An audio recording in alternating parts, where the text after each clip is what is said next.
যত দিন যায় ততই মনে হয় সবকিছু থেকে নিজেকে সরিয়ে যেমন ধরো আজকে হ্যালো এভরিওয়ান, আমি ছোট্ট একটা মিনি ব্লগে তোমাদের সবাইকে থাকি হায়দ্রাবাদে থেকে ছোট্ট একটা কিছু কিছু মুহূর্ত তোমাদের সাথে মাঝে মাঝে শেয়ার ধরো আজকে 8ই এপ্রিল, এই দিনটাই ছিল আমার বার্থডে।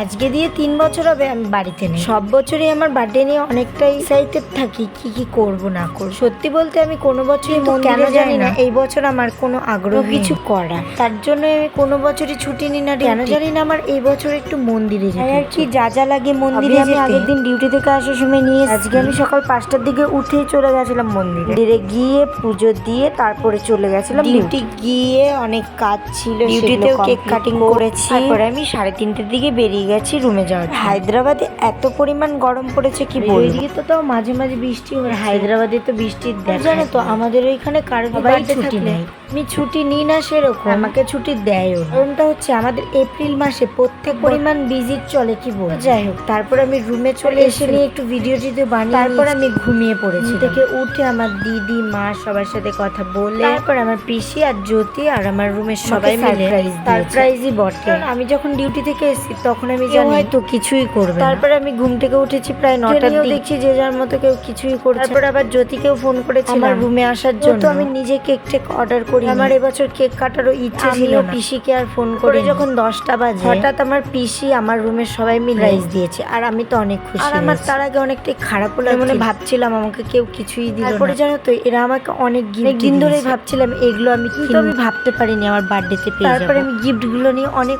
সবাইকে অনেক থ্যাংক ইউ। তো আজকের ভিডিওটা এই